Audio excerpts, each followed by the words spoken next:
Lance Stroll, a Formula 1 driver that everyone just wants to... You've ruined my whole day. But just like everything else, there's cause and effect. Stroll isn't a driver we all just hated out of thin air. Like, this dude isn't a super terrible driver either. He's miles better than Mazepin. I know that's already a low bar to set, but he's arguably better than some drivers out there. So how has this man solidified himself in the F1 community as a driver nobody wants to come near to? And well, I'm gonna answer that question in this video, listing down pretty much everything wrong with this man right here.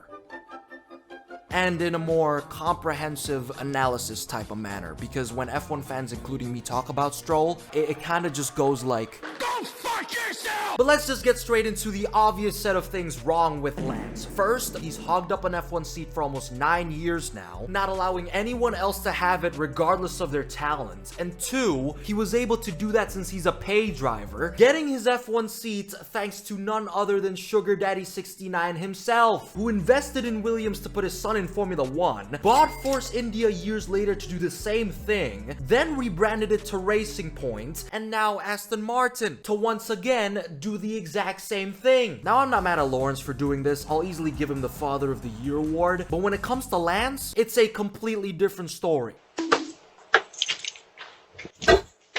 Him being gifted his seat for so many years has frustrated so many people, because while others needed to work their asses off to get into Formula 1, he just straight up got the golden ticket. But the thing is, this isn't exactly a bad thing, because even if you're a pay driver for multiple years, as long as you could perform or at least attempt to do your best, that's what matters.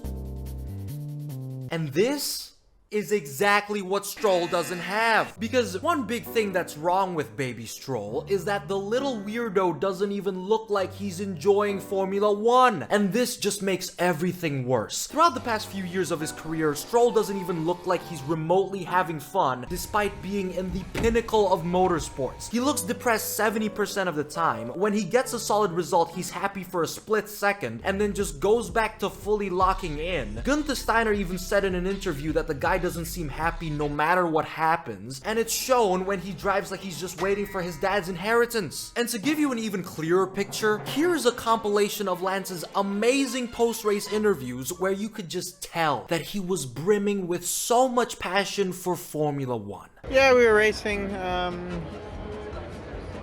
yeah, killing the tires, so yeah, that's never good around here. Yeah, no points, but yeah, it was as expected. Just, yeah, not competitive this weekend. Emotions right now? Yeah.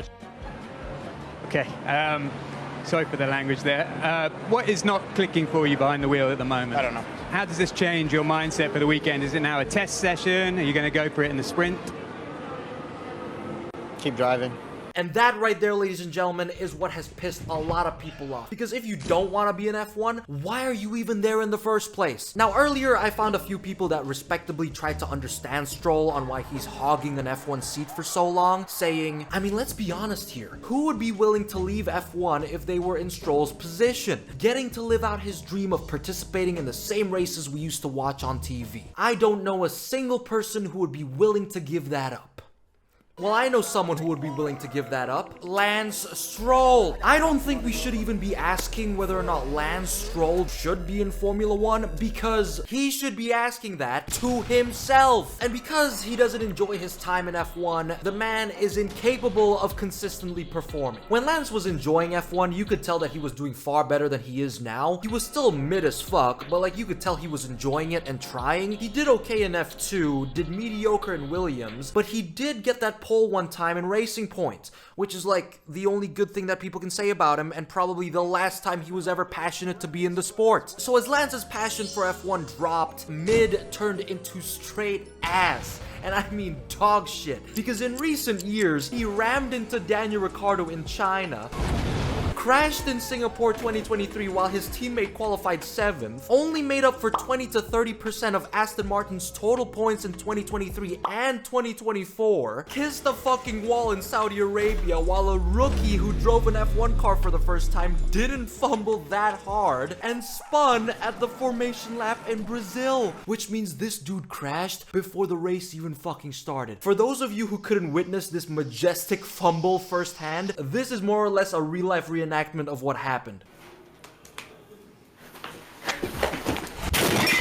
Like, even Logan Sargent doesn't stoop this low. He still crashes, but the difference is he does it in free practice instead, which allows the team to repair his car for the race. And this, ladies and gentlemen, is what separates the GOAT with a GOAT. I honestly have never seen a driver regress in skill with the more experience that they get. Like, only a guy like Stroll is capable of pulling that shit off, you know, blowing up his skills into fucking oblivion with the more races that he does. And on a side note, the Stroll fumbles I mentioned were only from 2023 to 2024. We haven't even scratched 2022 yet, and the rest of the years this bum has been in the sport, which goes from crashing into Nicholas Latifi because he wasn't checking his mirrors. Boom. Just a misunderstanding, a very expensive misunderstanding. Pulling a late defensive move on Fernando Alonso, forcing the man to play Rocket League, and once again caused because he had the slowest reaction time checking his mirrors, crashed into Sebastian Vettel in Malaysia 2017 after the race was finished, again caused because he didn't check his mirrors. Is that possible? Stroll is not looking where he's going. Confidently said that he could stay out in a race, then spun immediately right after. Can you stay out on this condition? Can you stay out? Yes!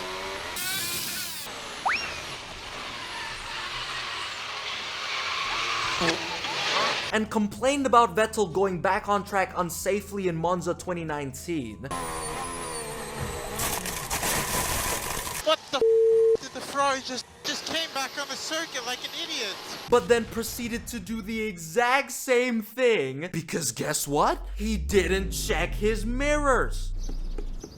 Hey, get out of here! This is my house! Oh my god, Brian, what happened? Who did this to you? Did you do this, you son of a bitch? Now, what I also find so wrong about Stroll and also kind of funny is that I just know he's aware that he doesn't deserve to be in Formula 1. Like, there was this one Max Verstappen press moment where he was answering a question about Daniel Ricciardo, where he says that some people do and some don't deserve to be in F1. Does Daniel Ricciardo deserve to stay in Formula 1 for next year? I think he has proven himself as a great Formula 1 driver. It doesn't really matter or not if he deserves to be here. A lot of people deserve to be here. Some don't deserve to be here. That's life also, you know, in all kinds of sport. And then it just pans out to the fucking pot of greed sitting right next to him with the blankest facial expression you'll ever see, because he knows he's the person in question. That is the look of realization, the look of, oh shit, that might just be me. I swear, looking at Stroll is also the goofiest shit in the world, because this is probably what porn stars would look like if they weren't busy faking their moans. Now, even with the crashes and bad performances, there were still people who tried to sympathize with Lance, or at least felt bad for him. Here's why I kind of struggle too, and it's because the dude is extremely unlikable. A lot of people don't like Stroll because he is genuinely a spoiled, arrogant nepo baby. Like, you could be a pay driver and be shit and people won't hate you. Just look at Latifi. Man ended his career by being so bad, and yet we call him the Nutella man, the guy who pulled off the craziest championship alley-oop in history, and the GOAT. Whereas for Lance, nobody likes this guy because he's an asshole to his mechanics. Lance appears to shove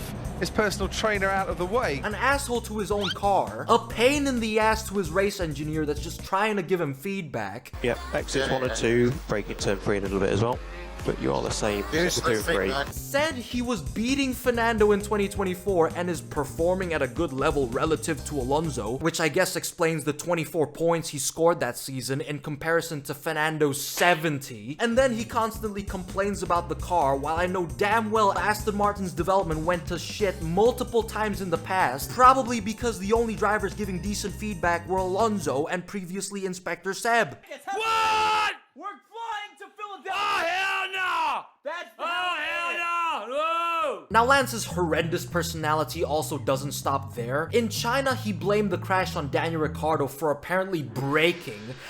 Someone braked in front, and then I think it was like everyone kind of braked. The car in front of me just stopped right in front of me. I had nowhere to go, and yeah. I mean, I don't know, Lance. Maybe Daniel was just trying to make the fucking corner like everyone else. Like, imagine looking at a corner that's 10 miles away instead of the car that's literally a micro penis in front of you and end up ramming into it. Holy fucking dumbass. But other than personality, the dude just has a terrible vibe as well. I wanted to say that Lance looks like he really doesn't want to be there, but that's not an assumption, that's the truth. Lance just looks like the kid you get forced to group up with for a project, and he either tries to fit in so hard and be relatable, or be the straight up brain dead one that just complains about everything. Either way, he contributes nothing to the project and pretends like he added something of value by presenting just one slide that he probably didn't even make or barely made with like one sentence and a photo. But despite everything I've said about Lance Strulovitch, the man's vibe being completely ass, his aura essentially non-existent, skills reduced to atoms, the worst part about him isn't all that. It's the fact that he still has fans. Now, I'm not even mad at these people. I'd like to think they probably see the good and evil, the beauty and beasts. Actually, Lance isn't even remotely close to a beast, more like a barking chihuahua. But I wish for a special place in hell for people who think that Lance Stroll is hot. Arguably the worst F1 take I have ever heard. And I mean that from the bottom of my heart. And to all of the people who think that, what I want you to do is to open your eyes! Because I am not hearing anyone out on Lance. Like, I'd literally take anyone else. Roman Grosjean when you notice that he doesn't have eyebrows. Robert Kubica's arm. George Russell. Steve Harvey. Lance Stroll hands and arms appreciation. A thread.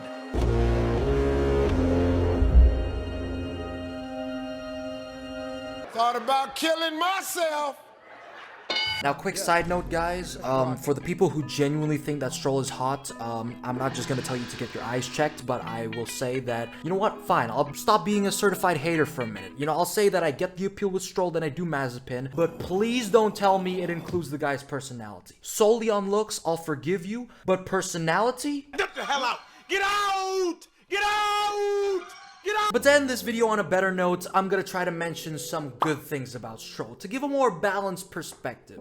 This is going to be extremely difficult. But we can start with how his dad paid for Fernando to still be in F1. Let's not forget about that. Also, occasionally, like once or twice a year, Lance can whip out a prime Ayrton Senna performance. I don't know what kind of black magic sorcery he does to pull that off, like when he drove better with a broken wrist in Bahrain, did a beautiful start in Japan 2022, and got a podium for Williams. He also united the F1 community by making them all hate him. Commendable work. He spun in Brazil, possibly to allow Max to have an easier time winning the race. Great job. But what about him ramming into Daniel Ricciardo in China? Well, maybe that was Lance trying to tell Daniel that Red Bull was gonna get him out of the car anyway. So finally putting this into perspective, I guess Lance Stroll isn't that bad after all. Until you remember that he never checks his mirrors, which means he's never gonna change, as he literally lacks self-reflection.